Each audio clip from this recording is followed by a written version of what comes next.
আপনারা দেখেছেন কিশোরগঞ্জে পাগলা মসজিদ আছে, কি মসজিদ? কিশোরগঞ্জে পাগলা মসজিদ।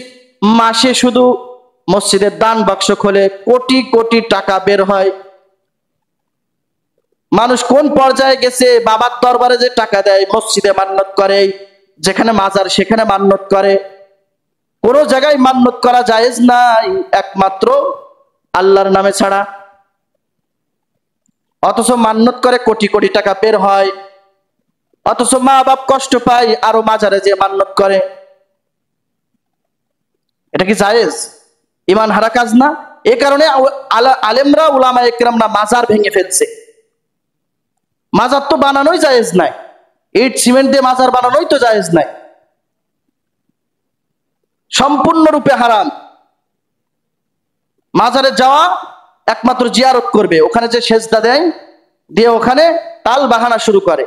একটার মুখে দাড়ি নাই, মাস কি মাস গোসল করে না, একদিন গোসল করে আর ওই একদিনের পারি মনিরটা চেটে পুষে খেয়ে ফেলে। জাঙ্গিয়ার মতন একটা ছোট কাপড় একটা বাবার দরবারে রয়েছে, বাবা পড়ে আছে, তার নাম দিয়েছে বদনা বাবা। তার নাম কি? আর কত যে বাবা বের হয়েছে বাংলাদেশে, তালা ঝুলাইছে গলায়, লিয়েছে তালা বাবা। খেতার উপরে শুয়ে রয়েছে, খেতা, পচা খেতা গায়, নাম দিয়েছে খেতা বাবা। আর একটা পায়খানা করে পানি না নিয়ে গুড় উপরে বসে আছে, নাম দিয়েছে পায়খানা শাহ বাবা। পায়খানা শাহ বাবা, এটা কোনো কথা? মনুষ্যত্ব কত নিচে নামলে এরা এমন কাজগুলো করতে পারে। আসলে ব্যবসা, এগুলো ভেঙে দিতে হবে। মামুনুল হক সাহেব হুঙ্কার দিয়েছিল যে কোনো মাজার যেখানে শিরিক হয়, মাজার ভেঙে তোমরা গুড়িয়ে দাও। সেই কাজগুলো হয়েছে। বিচার কার কাছে দিবা? যাদের চারটা তারা একটাও নাই, বিচার দাও, এবার কার কাছে দাও? শাহ আলী বাবা, খেতা বাবা, বদনা বাবা, থালা বাবা, হ্যাঁ, পায়খানা বাবা, মানে বাংলাদেশটা শেষ হয়ে যাচ্ছে শুধু বাবার দরবারে। আল্লাহ আমাদের হেফাজত করবে শিরিক থেকে।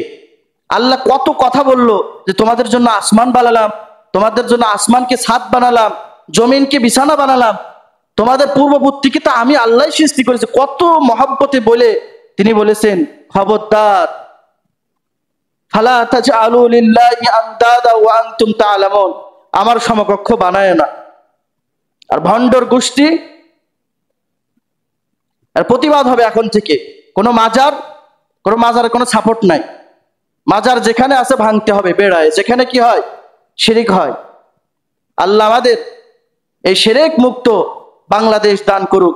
সকলে বলুন আমিন।